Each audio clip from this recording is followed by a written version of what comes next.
After my daughter got married, her husband wouldn't let me visit. One day, I showed up unannounced and saw what they'd been hiding. This is the story of how I fought to save my daughter from the people who stole her mind, and in the process, discovered a power within myself I never knew existed. Subscribe and comment where you're watching from. Now let's dive in this story. Don't enter this room.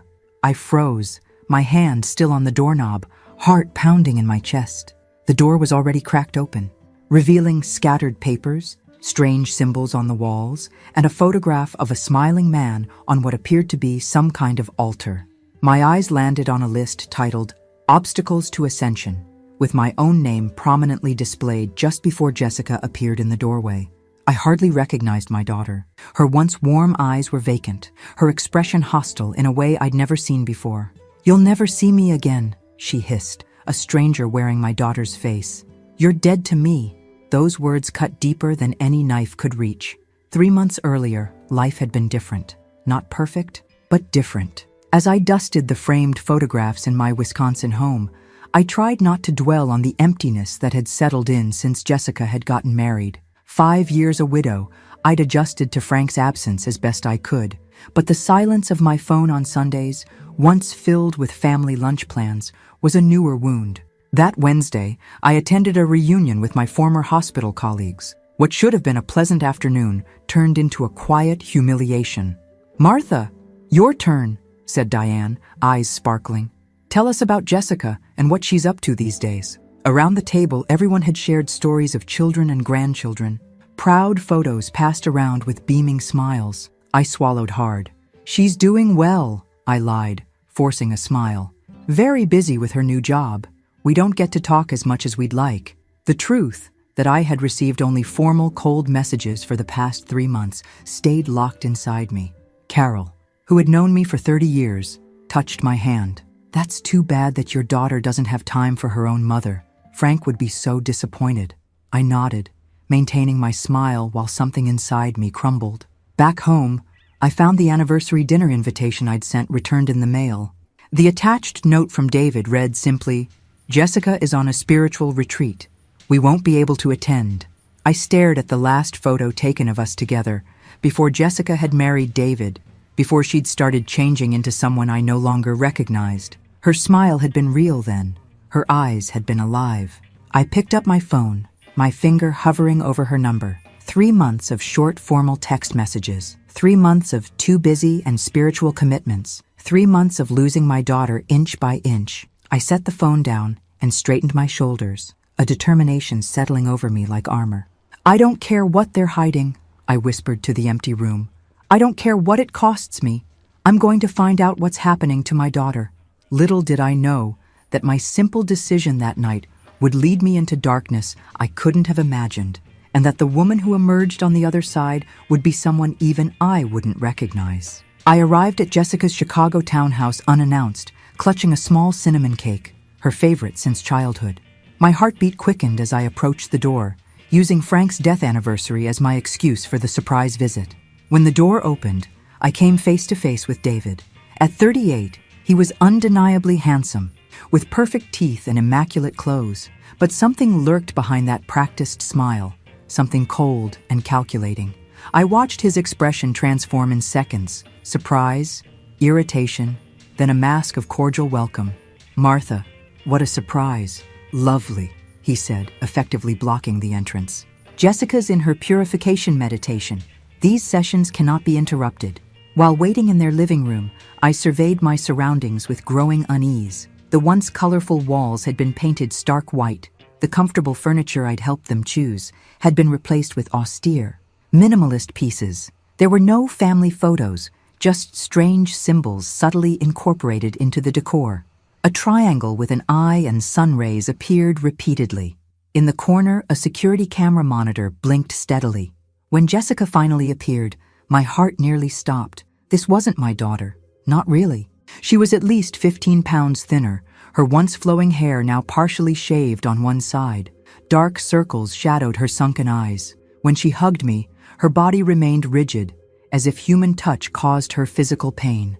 "Are you all right, sweetheart?" I whispered, feeling the bones beneath her skin.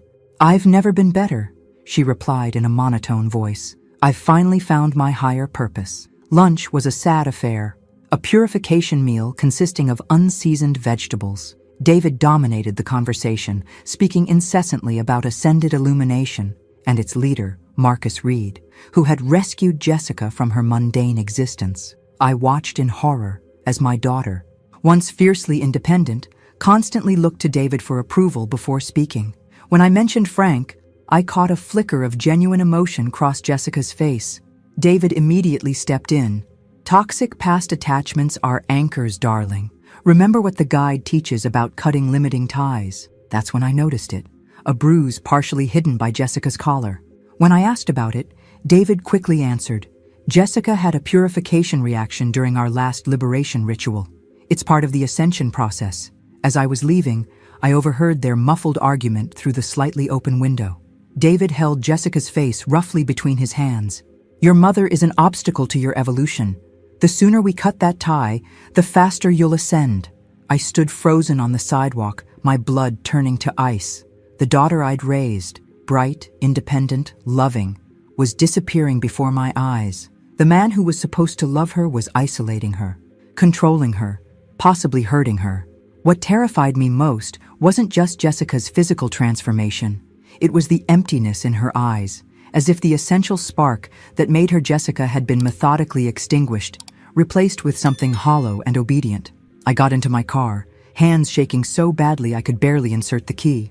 Whatever was happening to my daughter went far beyond a strange spiritual phase. Something was deeply, terrifyingly wrong, and I was the only one who could see it. In the weeks after my visit, I spiraled into a pit of worry and self-doubt. I called Jessica repeatedly, but the conversations were brief and superficial when they happened at all. David was always nearby, often on speakerphone, monitoring every word. During a routine medical checkup, I broke down when Dr. Wilson, who had been my doctor for decades, asked about Jessica. Martha, your blood pressure is concerning me, she said, reviewing my chart. How are things at home? The simple question unleashed a flood of tears I'd been holding back for weeks. Dr. Wilson listened patiently as I poured out my fears, then suggested therapy to help manage my stress. This situation with Jessica sounds extremely difficult, she said gently. You need support too. I began attending a seniors support group, but felt even more isolated there. While others shared stories about attentive children who visited regularly, I sat silent, swallowing the pain of abandonment. During a moment of desperation, I called Emily, one of Jessica's college friends. I lost touch with her too, Emily admitted. After she started dating that guy, she just disappeared. First, she stopped hanging out with us. Then she stopped responding to messages completely. The last time I saw her, she seemed different, like she was following a script. My birthday came and went without a call from Jessica. All I received was a generic text message that didn't even sound like her. Happy birthday. Blessings on your earthly journey. Gratitude for your role in my physical existence. That night, flipping through old photo albums, I found a card Jessica had written when she was 16. Mom, you're my best friend and my hero. I'll never let anything come between us. The words now seemed to belong to another lifetime, another person entirely. I couldn't sleep. At 3 a.m., I sat at my computer and typed Ascended Illumination into the search bar. The official website appeared sleek and professional, filled with buzzwords about personal transformation, financial freedom, and detachment from society's limiting structures. Photos showed smiling people in white clothing at luxurious retreats, all with the same intense gaze I'd seen in Jessica's eyes. Digging deeper, I found a discussion forum where former members shared their experiences. My blood ran cold as I read accounts of people who had lost their life savings, cut ties with family members, followed extreme purification diets, and participated in humiliating confession rituals. One post particularly caught my attention, written by a woman named Samantha. My sister has been there for 2 years. She sold her house, donated almost everything to the guide, and rarely speaks to us now. When she visits, she seems like a different person. Too thin, empty eyes, unable to maintain a normal conversation without quoting the group's truths. I immediately messaged Samantha, who confirmed my worst fears. It's not just a self-help group, she explained. It's an organization that uses mind control techniques. They isolate members, control what they eat, when they sleep, who they talk to. My sister has lost her identity. When I tried to share my concerns with friends, I received pitying looks and empty advice. She's an adult, Martha. She has the right to choose her path. Or, all young people go through phases. She'll get over it. But I knew better. This wasn't a phase. This was something far more sinister, and my daughter was slipping away with each passing day. I couldn't sleep after my conversation with Samantha. The thought of Jessica being manipulated by these people consumed me. I needed to know exactly what I was up against. For the next several days, I researched Ascended Illumination obsessively. Their official website portrayed them as a wellness organization focused on spiritual ascension and financial abundance. Photos showed radiant people in white clothing, all with that same vacant intensity in their eyes that I'd seen in Jessica. I dug deeper, finding online forums where former members shared their experiences. Their stories made my skin crawl.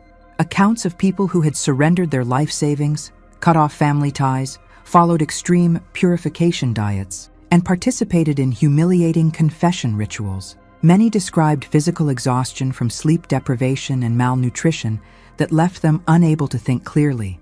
One testimony particularly chilled me. They target you when you're vulnerable. They love the recently bereaved, the divorced, the professionally successful, but emotionally isolated. They offer community, purpose, and validation, then slowly isolate you from everyone who truly loves you. That described Jessica perfectly. She'd been emotionally raw after a painful breakup when she met David. I created an anonymous account and posted a question. My daughter recently joined Ascended Illumination. Has anyone left this group? Can they be helped? Within hours, I received multiple private messages. Some offered sympathy, others shared horror stories. One message directed me to a private support group for families of current members. I joined a video call with the group the following evening. Seeing the faces of other worried parents, siblings, and friends made me realize I wasn't alone in this nightmare. A man named Robert, whose son had been in Ascended Illumination for 3 years, shared his screen to show us a document titled Recruitment Strategy Guide that had been leaked by a former member. They call it love bombing, he explained, pointing to a section of the text. They identify vulnerabilities, then overwhelm new recruits with attention and validation. Once the person trusts them, they begin the isolation process, creating subtle conflicts with family and friends, suggesting these relationships are holding them back. As he scrolled through the document, my heart sank further. There were detailed instructions for reconfiguring belief systems, creating financial dependency, and neutralizing external influences, a clinical term for cutting off family. The most disturbing part, continued Robert, is how they handle those who question the group or try to leave. They call it containment protocol. The document detailed psychological manipulation tactics, including public humiliation, sleep deprivation, and even blackmail using secrets revealed during confession sessions. Another parent, Eleanor, spoke up. My daughter Cynthia tried to leave after they demanded she sell her house and donate the proceeds. They held an intervention where 15 members surrounded her for hours, telling her she was spiritually diseased and would destroy herself if she left. When she finally got out, she was diagnosed with PTSD. I sat in stunned silence, my worst fears confirmed. This wasn't just a strange spiritual phase or a controlling relationship. Jessica had been ensnared by predators who used sophisticated psychological techniques to break down and rebuild people for financial gain. What terrified me most was realizing how perfectly Jessica fit their ideal recruit profile. And now, with her fully immersed in their world, how would I ever get her back? I discovered through the support group that Ascended Illumination was holding a special retreat for high-ranking members. David, as an elite ascender, would be attending. This was my chance to see Jessica alone, without his controlling presence. I arrived at their Chicago townhouse unannounced, heart pounding as I pressed the doorbell. To my surprise, Jessica answered. For a brief moment, before her programmed mask slipped back into place, I glimpsed my real daughter, eyes brimming with tears, lips trembling. A flash of the Jessica I knew. "Mom, what are you doing here?" She glanced nervously over her shoulder, as if expecting punishment for speaking naturally. Inside, I noticed alarming changes since my last visit. More symbols covered the walls. An elaborate altar featured a photograph of Marcus Reed surrounded by candles. Rigid schedules detailed activities like self-purification and fault confession. The refrigerator contained only wilting vegetables and strange bottled drinks with the group's label. "Would you like some purification tea?" Jessica asked mechanically. While she prepared it in the kitchen, I scanned the living room. A notebook lay open on the coffee table. Flipping through it quickly, I found pages of the same phrase written obsessively. "Biological family contaminates ascension," and "To donate is to receive illumination." On another page, a list titled "Donation Goals" showed astronomical figures, including a disturbing entry. Johnson Property, after completing transfer, $350,000. My property, my home. I noticed Jessica carefully avoiding a closed door at the end of the hallway. When I casually asked about it, she changed the subject abruptly. "It's a sacred space. No one can enter." While Jessica returned to the kitchen, I seized my chance. The door wasn't locked. Inside, I discovered what could only be described as an operations center. Maps covered the walls with locations marked. Lists of names, family friends, Jessica's former colleagues, had annotations like potential recruit, resistant to message, promising financial target. Financial documents scattered across a desk showed massive transfers to Ascended Illumination Foundation, Jessica's savings. Most disturbing were papers indicating plans to sell my house, which Jessica would inherit, along with passports and documents for an imminent move to their International Elevation Center in Costa Rica, scheduled just 3 weeks away. In a folder marked Confidential Recruiters Only, I found a detailed manual on identifying and manipulating vulnerable people. The section titled Ideal Target Profile described Jessica with frightening accuracy. Recently bereaved individuals, professionally successful but emotionally isolated, with access to significant financial resources. I was so absorbed in these documents that I didn't hear Jessica approach. When I turned, I saw a transformation that chilled me to the bone: cold anger, complete detachment. "How dare you?" Her voice was unrecognizable. "You invaded my sacred space." I tried to explain my concerns, but Jessica seemed incapable of hearing me. As if reciting a memorized script, she declared, "You are no longer welcome in my home. Your energy patterns are contaminating my ascension." She grabbed her phone. "I'm calling the Ascension Guardians. You have 1 minute to leave or they'll ensure your removal and process you for trespassing." Devastated and terrified, I was forced to leave under threat of never seeing my daughter again. As the door slammed behind me, I realized with growing horror that I was running out of time to save her. For 3 days after being thrown out of Jessica's home, I barely functioned. I alternated between sobbing uncontrollably and staring blankly at walls. The image of my daughter's cold, detached face haunted me. When had Jessica, my warm, independent, critical-thinking daughter, become this hollow-eyed stranger? On the 4th day, I woke with a clarity that cut through my despair. My nursing career had taught me one vital lesson: emotional breakdowns don't solve medical emergencies, and this was an emergency.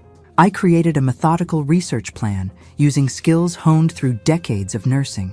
I compiled everything I knew about Ascended Illumination, established a timeline of Jessica's changes, and documented every interaction since she met David. I reconnected with Samantha, who invited me to a support group for families of people in controlling organizations. The meeting was held in a community center basement filled with people whose haunted expressions mirrored my own. "Everyone, this is Martha. Her daughter Jessica was recruited by Ascended Illumination about a year ago," Samantha introduced me. A man with tired eyes approached afterward. "I'm Michael. I was with Ascended Illumination for 3 years. Got out 8 months ago." We spoke privately in a corner, his voice low and urgent. "They're not what they seem," he explained. "They start by promising personal growth, but gradually isolate you. Control your food, sleep, relationships, even your thoughts.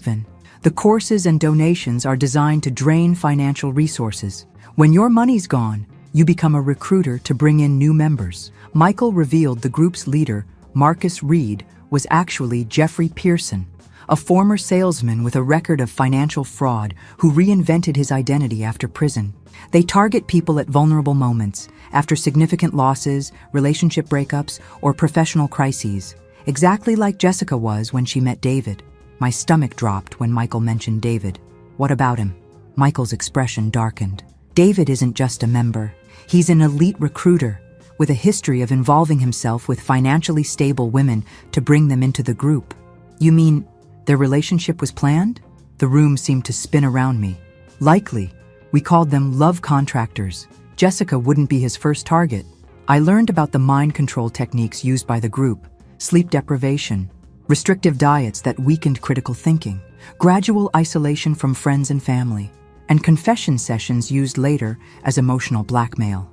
They create a crisis, Michael explained, make you believe the outside world is dangerous, that only they have the solution. They break you down through exhaustion, hunger, and emotional manipulation until you can't tell reality from their programming. That night, I spread my research across my dining room table: financial records, testimonies from former members, information about Jessica's bank accounts that I still had access to as a co-signer from her college days. The pattern was undeniable and terrifying. In just 1 year, Jessica had transferred nearly $180,000 to Ascended Illumination, her entire inheritance from Frank, plus her savings. David had appeared in her life precisely when she was most vulnerable. Within months, she'd changed her appearance, cut contact with friends, reduced communication with me, and surrendered her financial independence. This isn't a spiritual journey, I whispered to the empty room. It's a systematic dismantling of my daughter's identity. I knew then that confrontation wouldn't work. I needed a strategy as meticulous and calculated as theirs had been. If I was going to save Jessica, I had to outthink the predators who had taken her. I understood now that direct confrontation would never work. People had tried to rescue members from Ascended Illumination before, only to push them deeper into isolation. I needed expert guidance. Through the support group, I connected with Dr. Lawrence, a specialist in helping people leave controlling groups. He agreed to meet me at a coffee shop away from my usual haunts. "Martha, you need to understand something crucial," he said, his voice gentle but firm. "Your daughter believes she's made this choice freely. Any attempt to force her out will only reinforce the group's message that the outside world doesn't understand or respect her." "Then what can I do? Just watch as they take her to Costa Rica in 3 weeks?" My voice cracked with desperation. "The first step is maintaining open communication, however painful that might be," Dr. Lawrence advised. "Surface-level acceptance is better than confrontation. You need to be the bridge for when she's ready to question." I spent that evening crafting a careful letter to Jessica. I apologized for invading her space and expressed a desire to better understand her journey. I enclosed a small gift, a bracelet that had belonged to Jessica's grandmother, a strong family symbol that might evoke memories from before the group. Next, I began studying the language and concepts of Ascended Illumination. I needed to communicate with Jessica on terms she now understood, to become fluent in the vocabulary that had replaced her normal speech. With legal help, I updated my will and financial documents to protect my assets, not out of selfishness, but to prevent them from being drained by the group if something happened to me. Parallel to these efforts, I started gathering financial and legal evidence about Ascended Illumination. Working discreetly with a lawyer specializing in fraud cases, I discovered preliminary investigations into the group in 2 different states. The most dangerous part of my plan came next. I needed to understand their recruitment and control methods firsthand. Through the support group, I located an upcoming introductory illumination workshop in Detroit, far enough from home that no one would recognize me. When I told Dr. Lawrence and Michael what I was planning, they both objected strenuously. "That's extremely dangerous," Dr. Lawrence warned. "These people are experts at manipulation. Even knowing their techniques, you could be vulnerable." Michael was more blunt. "They'll destroy you if they discover who you are." But I had made my decision. Standing before my bathroom mirror, I began my transformation. I dyed my silver gray hair a warm auburn. I purchased colored contact lenses to change my blue eyes to brown. I practiced speaking with a slight West Coast accent and created a detailed backstory for Margaret Wilson, a wealthy widow from Seattle seeking spiritual fulfillment. "You're playing with fire," Michael warned when I showed him my disguise. "I have no choice," I replied, slipping the grandmother's matching bracelet to Jessica's onto my wrist. "My daughter vanishes in 3 weeks. That night, I booked my flight to Detroit and registered for the workshop using my new identity. As I completed the online form detailing my fictional wealth and recent bereavement, I felt a chill of recognition. I was crafting myself into their perfect target. Whatever happened next, there would be no turning back. I was stepping directly into the lion's den, armed with nothing but a mother's determination and the desperate hope that it would be enough to save my child. The Detroit hotel hosting the Ascended Illumination workshop radiated false warmth, all gleaming surfaces and unnaturally white lighting. I adjusted my auburn wig, straightened my unfamiliar clothes, and stepped into my new identity as Margaret Wilson, wealthy Seattle widow.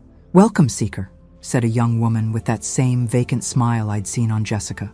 She placed a white folder in my hands. "Your preliminary ascension pack." Inside was a contract requiring me to surrender my phone, agree to surrendering limiting beliefs, and acknowledge that any donations were non-refundable. I signed Margaret Wilson with a steady hand. The day began with what they called physical purification. 4 hours of repetitive movements without breaks for water or bathroom. Around me, 20 participants grew increasingly exhausted. I recognized the technique from my research: physical depletion to weaken mental resistance. During the rare breaks, facilitators hovered nearby, ensuring no private conversations occurred. Everyone was paired with a guide who never left their side. Mine was a young man named Timothy, with sunken cheeks and rehearsed enthusiasm. "How long have you been with Ascended Illumination?" I asked during lunch. A meager portion of unseasoned vegetables. "3 beautiful years of transformation," he responded mechanically. "I've progressed to level 4 clarity. 2 more levels until I reach Elite Ascender status." "Like David Winters?" I asked casually. Timothy's eyes widened with reverence. "You know of Elite Ascender Winters. He's one of the most successful recruiters. They say he's brought 15 elevated souls to full donation commitment this year alone." My stomach tightened. 15 people like Jessica. 15 families destroyed. The afternoon session was called Emotional Unburdening. Participants were pressured to publicly share their most painful memories and shameful secrets. I watched in horror as people revealed traumatic experiences while facilitators took notes. Blackmail material, I realized. When my turn came, I shared a carefully crafted story about my fictional husband's death, incorporating enough real grief from Frank's passing to appear authentic. "I feel so alone," I finished, forcing tears. "Biological bonds are illusory," replied the session leader. "True family is found in ascension. When you release your wealth burden, you'll find connection beyond imagination." As the day progressed, I witnessed textbook manipulation techniques, love bombing, alternate praise and criticism, information control, and subtle denigration of outside relationships. During the final session, my heart stopped. David himself walked in. He scanned the room with predatory precision, his gaze lingering on a young woman who, I'd learned, had recently inherited a substantial sum. Then his eyes met mine. I lowered my gaze, pretending to take notes. When I dared look up, he was approaching. "Margaret Wilson, correct?" His smile didn't reach his eyes. "Your energy signature is quite remarkable." "Thank you," I replied, forcing my voice not to tremble. "I'm just beginning my journey." He studied my face intently. "Strange, you remind me of someone." "I have one of those faces," I said lightly. "Everyone thinks they've met me before." His eyes narrowed. "Where did you say you're from?" "Seattle. Lived there my whole life." Something flickered across his face. Doubt, perhaps suspicion. But then he was called away by another facilitator. As he left, I overheard him say, "Put Wilson on the priority cultivation list. She has significant donation potential." I'd successfully infiltrated their world, but in doing so, I'd also placed myself directly in David's sights. The hunter was now evaluating me as potential prey, never suspecting I was hunting him. The second day of the workshop began with a purification ceremony at 5 a.m. Sleep deprivation, another classic control tactic. On empty stomachs, we chanted mantras for 2 hours while facilitators circled like sharks, identifying the most susceptible participants. During a brief break, I overheard 2 facilitators discussing the day's agenda. "Reed is coming for the elevated selection." "Which ones are ready?" asked the first. "The widow from Seattle has potential. Winters flagged her as priority cultivation." My heart raced. I'd attracted exactly the attention I needed and feared. After another grueling session of limiting belief extraction, all 30 participants were herded into the main hall. The atmosphere shifted palpably as Marcus Reed entered. In person, he was more imposing than photos suggested. Tall, with penetrating eyes and an aura of absolute authority. "Seekers," he began, his voice a hypnotic cadence. "Few are chosen for accelerated ascension. Those selected will join us for an exclusive elevation dinner." Reed moved through the crowd, stopping occasionally to touch someone's forehead in blessing. When he reached me, his eyes locked with mine. I forced myself to maintain eye contact while appearing suitably awed. "You carry interesting energies," he said, studying me. "A lifetime of service to others, a deep loss, and—" He paused, tilting his head. "Unusual determination." My pulse pounded in my ears. Had he seen through my disguise? His hand rested on my shoulder. "You will join us tonight." 8 of us were selected for the dinner in a private hotel suite. I was seated directly across from Reed, with David 2 seats away. The room featured the same altar-like arrangement I'd seen in Jessica's home, with Reed's portrait surrounded by candles. "Before we begin our elevated communion," Reed announced, "let us share our financial burdens." One by one, participants disclosed their assets: investment portfolios, real estate holdings, inheritance funds. When my turn came, I described my fictional wealth in practiced detail. "Impressive," Reed nodded. "Yet these material anchors prevent true elevation. Tonight, we'll discuss the liberation protocol, the path to complete freedom through relinquishment." As dinner progressed, another sparse meal that left everyone lightheaded, Reed detailed how truly committed members transferred assets to the organization's protected spiritual accounts. "Those fully liberated from material concerns join our International Elevation Center," he continued, "where no worldly distractions impede ascension." "The Costa Rica property?" I asked innocently. David's head snapped toward me. "How do you know about that location?" I kept my expression neutral. "I believe someone mentioned it earlier today." Reed smiled thinly. "Indeed, our International Center awaits those ready for complete separation from limiting societal structures." After dinner, participants were led away for individual assessments with Reed. When my turn came, I found myself alone with both Reed and David.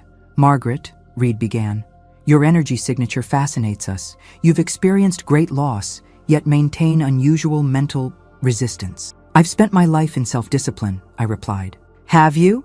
David circled behind me. "Your hands tell a different story.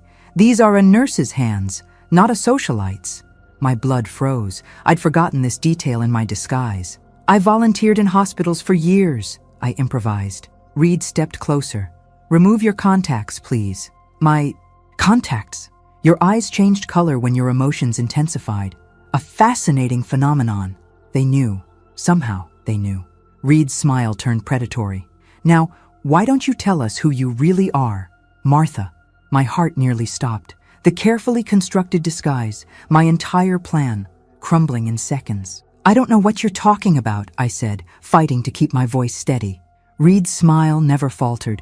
"Your techniques are admirable, but primitive. We've developed methods to detect interference." He turned to David. "Show her." David produced a tablet displaying security footage from Jessica's home, the very day I'd discovered that forbidden room. The camera had captured everything, including my face, as I examined their documents. "Technology serves the enlightened," Reed said softly. "We maintain comprehensive surveillance of all elite ascenders' homes. Did you think we wouldn't recognize Jessica's mother?" My mind raced. Denying further would be pointless, but admitting everything meant failure. "You're clearly concerned about your daughter," Reed continued, his voice deceptively gentle. "That's natural, if limiting. What you don't understand is that Jessica has chosen transcendence. After being systematically isolated and manipulated," I countered. "Abandoning pretense." David stepped closer, his expression darkening. "We should contact the Chicago Center immediately. Accelerate Jessica's international transition." "No," Reed raised his hand. "This presents an opportunity." He studied me with clinical interest. "Most family members lack your determination. Martha, you penetrated our preliminary defenses. Impressive. What do you want?" I asked bluntly. "The same thing you do. Resolution." Reed circled me slowly. "Jessica stands at a critical threshold. Her financial contributions have been substantial, but her emotional severance remains incomplete. You are the final attachment preventing her total liberation. You mean my death would be convenient, I stated flatly, nursing instincts assessing the nearest exit. Reed laughed, a sound devoid of warmth. Nothing so dramatic. We simply offer a choice, continued interference, which forces us to accelerate Jessica's relocation to Costa Rica immediately. Or cooperation. What kind of cooperation? Sign a notarized statement that Jessica's decisions are her own, that our organization bears no liability for her choices, and that you'll cease all contact attempts. David placed papers before me. In exchange, she remains in Chicago for 6 more months. 6 months, time I desperately needed. And if I refuse, she leaves tomorrow. Reed shrugged. Our jet is always ready. My nursing career had taught me when to fight and when to strategically retreat. This moment demanded the latter. I'll sign, I said quietly. Wise choice, Reed nodded to David. Arrange the notary. When they stepped outside to make calls, I quickly photographed every document with the miniature camera Michael had insisted I carry, disguised as a brooch on my blouse. Evidence of their manipulation, their financial schemes, and most importantly, their plans for future ascenders. After signing their papers with a notary they'd summoned to the hotel, I was escorted out with a clear warning from David. Any further interference, and Jessica disappears permanently. Back in my hotel room, I shook uncontrollably. My infiltration had failed spectacularly, yet provided crucial intelligence. I now knew exactly what they planned for Jessica when they intended to move her. And most importantly, I had documented evidence of their operation. As I packed my belongings, my phone buzzed with a text from an unknown number. Mother, you've betrayed me for the last time. I'm going to Costa Rica tomorrow. Don't try to contact me again. You are dead to me. I clutched the phone, tears streaming down my face. I had just 6 hours before my daughter vanished forever. I've never driven so recklessly in my life. The 2-hour journey back to Chicago became a frantic race against time, my mind cycling through desperate scenarios. I called Dr. Lawrence from the road. They're moving her tomorrow, I explained, my voice breaking. I've failed. Martha, listen carefully, he said. Direct intervention won't work. They'll simply use it to reinforce their control. I don't have time for careful approaches anymore, I countered. I'm going to offer them what they really want. Money. My money. Martha, not just money, I continued. Everything. My house, my savings, my retirement, all of it. In exchange for Jessica staying in the country. They'll take everything and still send her away, Dr. Lawrence warned. No, I said with sudden clarity. I'm going to offer them something better. Me. Despite his objections, I knew this was our only chance. I called Michael next, giving him specific instructions and the address where he could retrieve the evidence I'd gathered. If I don't contact you by morning, deliver everything to that FBI agent we spoke with. At dawn, I stood before the Chicago headquarters of Ascended Illumination. The imposing glass building reflected the rising sun, cold and impenetrable like the organization itself. Inside, I asked to see Marcus Reed. When challenged, I simply stated, "Tell him Martha Johnson is ready to donate everything."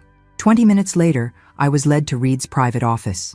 David stood beside him, both men regarding me with calculated interest. "Mrs. Johnson," Reed smiled without warmth, "this is unexpected." "I'm here to make a deal," I said, maintaining eye contact. "My daughter stays in the United States. In return, you get me, and everything I own." David laughed dismissively, but Reed raised his hand, silencing him. "Explain." "My house, savings, retirement accounts, approximately $500,000 total. It's yours, with one condition. Jessica remains here, not Costa Rica." "Why would we accept this arrangement?" Reed asked, studying me. "Because I'm more valuable," I replied coolly. "I have connections to hundreds of retired nurses, all with decent savings, many alone and vulnerable. I could recruit them." Reed and David exchanged calculating glances. I'd appealed to their true motivation, greed. "I want to see my daughter before signing anything," I demanded. Reed nodded to David, who left and returned with Jessica. She looked exhausted, eyes red from crying. "Mom?" she asked, confused. "What are you doing here?" I maintained my composure, aware of the cameras recording every word. "I've come to make peace, sweetheart. I finally understand this is your path, and I want to support you." By joining you. Jessica stared in shock. I continued, choosing each word carefully. Remember when Dad was in the hospital and I promised I'd do anything to protect you? I'm keeping that promise. Something flickered in Jessica's eyes, a genuine memory breaking through the programming. I touched the bracelet I wore, the match to the one I'd sent her. Speaking of Dad, I continued casually, remember that phrase he always said when we were in danger? About the birds? Jessica frowned. Birds? Yes. When the nest is threatened. I left the phrase hanging, watching her intently. For a brief moment, recognition flashed across her face. Reed interrupted. Enough reminiscing. We have papers to sign. As I was led to another room to begin transferring my assets, I glanced at the clock. Exactly 9:45 a.m. Everything was in motion now. Either my desperate gambit would save Jessica, or we would both be lost forever. At precisely 10 a.m., as I signed away my house to ascended illumination, chaos erupted. FBI! Nobody move! We have a search warrant! Agents flooded the building, tactical gear contrasting sharply with the sterile white environment. Reed's face transformed from smug confidence to stunned disbelief in an instant. You planned this, he hissed, realization dawning in his eyes. I stood calmly. No, Jeffrey Pearson, you planned your own downfall. His face blanched at the sound of his real name.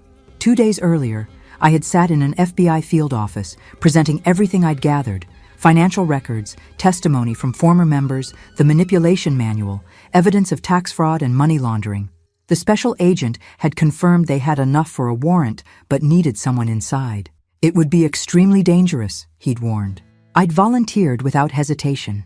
Now, as agents handcuffed Reed and David, I raced through the corridors, searching for Jessica. I found her in an office, frozen in fear, while a woman I recognized from the Detroit workshop, Heather, tried pulling her toward an emergency exit. Jessica, honey, it's over. You're safe now, I called out. Heather stepped between us. Don't listen. It's a mundane trap. Remember your loyalty to the guide. Jessica looked between us, confusion and programming battling across her face. Mom! I stepped closer. When the nest is threatened, the mother bird pretends to be injured to draw the predator away. Dad told you that when you had nightmares, remember? I pretended to surrender to save you, just like the mother bird. The genuine memory, one the group couldn't erase, broke through her final barrier. Jessica pushed past Heather and collapsed into my arms while agents detained the woman. The following weeks were the hardest. Jessica alternated between clarity and relapse into the group's programming. She suffered terrible nightmares, panic attacks, and crushing guilt as she realized how she'd been manipulated and how she'd nearly lost everything, including me. Dr. Lawrence worked with her daily, helping dismantle the layers of manipulation. I attended every session, holding her hand through the worst moments. How could I have been so stupid? Jessica asked during a particularly painful session. I had an education, a career, independence. No one is immune to sophisticated psychological manipulation, Dr. Lawrence explained. They found you at your most vulnerable moment and exploited every weakness. This could happen to anyone. Recovery came gradually. Small milestones became major victories. The first day without involuntarily reciting group mantras. The first night without nightmares. The first genuine smile when reconnecting with an old friend. 6 months later, Jessica and I sat on my porch sharing a quiet breakfast. Her transformation was remarkable. She'd regained weight. Her hair was growing out in its natural style. Her eyes had reclaimed their vibrancy. You risked everything for me, she said, holding my hand. Your home, your savings, your safety. You could have died. Any mother would have done the same, I replied. No, many would have given up. I've met other families who tried and failed. You were different. Methodical, patient, strategic. You studied me like a medical case, just as you did with your patients. I smiled. I never imagined using those skills to rescue my own daughter. As the morning sun warmed us, thanks for listening.